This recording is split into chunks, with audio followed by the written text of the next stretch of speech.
আৰু এখন চুইদাৰ আনিছোঁ চাওক, চুইদাৰটো আপোনাৰ কাশ্মীৰী কাপোৰ হয়, কাশ্মীৰী আপোনাৰ কিমান ধুনীয়া কাপোৰটো চাওক। আৰু এইখন কাপোৰ কাষ্টমাৰে যেনেকুৱা ধৰণৰ বিচাৰিছিল আমি তেনেকৈ ধুনীয়াকৈ বনালোঁ। আৰু বহুত ডাঙৰ চাইজবিলাক চুইদাৰ হয়, আপোনালোকে দেখিলে গম পাব কিমান ডাঙৰ চাইজ।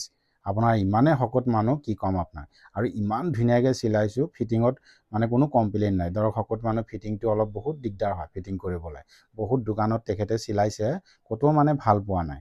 মোৰ দোকানৰ নামটো শুনিছিলে যে ৰকিয়া টেইলাৰ বহুত ভাল চিলায়, তেওঁ ৰকিয়া টেইলাৰত আহি চিলাইছে। চাওক আপোনালোকে কিমান ধুনীয়াকৈ চিলাইছে চুইদাৰটো, দেখিলে গম পাব। আৰু চাইজটো বহুত ডাঙৰ, মানে আপোনাৰ চেষ্টটো আছে 52 ইঞ্চি চেষ্টটো, তেতিয়াহ'লে চাওক কিমান ডাঙৰ চাইজ হয় আপোনাৰ এইটো, বহুত ডাঙৰ চাইজ। চাওক কিমান ধুনীয়াকৈ চিলাইছোঁ এইটো চুইদাৰটো। আৰু ফিনিচিংটো চাওক, আমাৰ দোকানৰ ফিনিচিংটো দেখিলে গম পাব।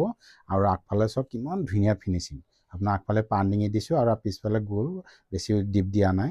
আৰু চাওক কিমান ধুনীয়া ফিনিচিং, আপোনালোকে দেখিলে গম পাব। বহুত শকত চাইজ চুইদাৰটো, আপোনাৰ যেনেকুৱা ধৰণৰ কাষ্টমাৰে বিচাৰে আমি তেনেকৈ বনাওঁ। ইয়াৰ লগত চেলোৱাৰটো বনাইছোঁ, আপোনালোকক দেখাইছোঁ কিমান ধুনীয়াকৈ চেলোৱাৰটো বনাইছোঁ।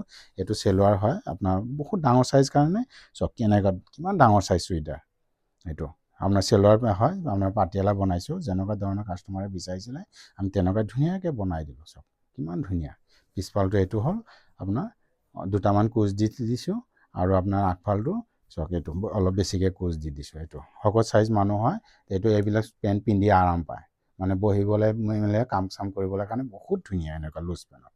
চাওক, আৰু যদি ইমান ধুনীয়া ধুনীয়া চুইদাৰযোৰ কোনোবা চিলাব বিচাৰে তেতিয়া আপোনালোকে আহিব। মোৰ দোকানটোৰ নাম হ'ল ৰকিয়া লেডিজ টেইলাৰ, অল্ড বালিবাৰ, যোৰহাট। তলত মোৰ কণ্টেক্ট নম্বৰো দিয়া থাকিব, আপোনালোকে যোগাযোগ কৰিব।